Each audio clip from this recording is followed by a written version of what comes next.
The world is there for the taking, so take whatever you can.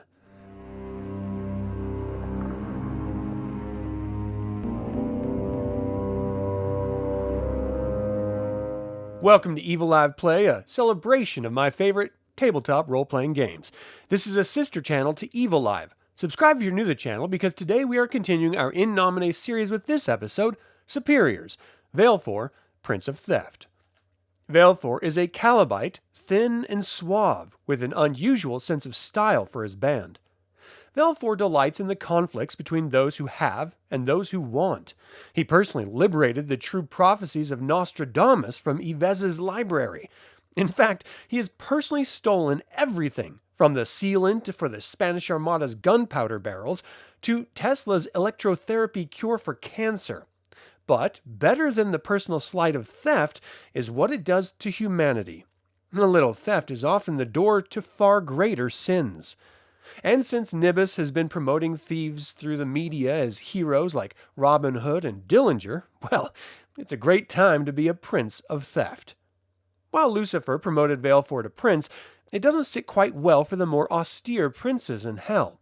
His servitors and Januses are far too pat for them, resembling each other a little too closely, though this doesn't stop them from coming to Valefor whenever any one of them needs something stolen.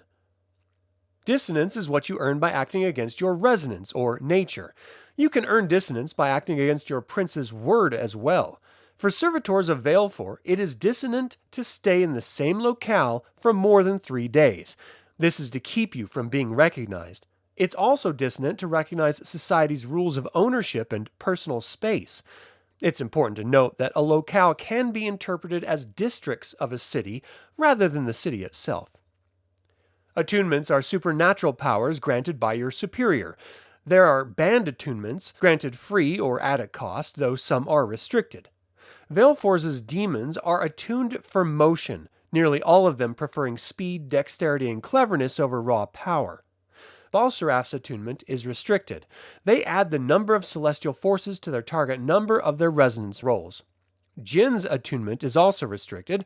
They can only attune themselves to one person at a time, but the subject becomes enthralled with the demon, acting as their servant.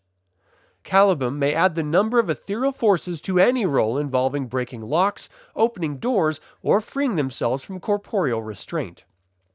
Habala may accurately predict the weather for a number of days equal to their ethereal forces, down to the minute. Lilum's attunement is restricted. They may add their ethereal forces to the penalty for resisting when attempting to geese someone to theft. Sheedam may assume gaseous form, manifesting in the corporeal realm without the need of a host vessel. They may be spotted with a perception roll plus the demon's notes of dissonance. And finally, Impudites may move through crowds like eels through coral. Humanity parts for them, and they can tell if an object was acquired honestly or not. You may also purchase Servitor Attunements or be rewarded them through play. The first is Passage. With a successful agility roll, they may open any lock with a difficulty based on the type of mechanism, ranging from 0 for simple to -3 for complex electronics. The second is Swipe. For 2 essence, the demon may touch a corporeal object no heavier than their total forces in pounds and make it vanish for a number of minutes equal to their corporeal forces. It will reappear with the demon wherever they are. There are also distinctions that may be bestowed upon Valefor's servitors for good service. The first is Knight of Kleptos.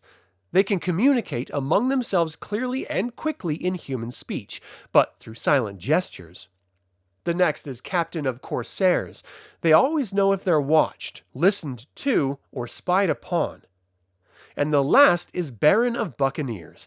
These demons move silently at great speed, double their flying speed as if they had wings.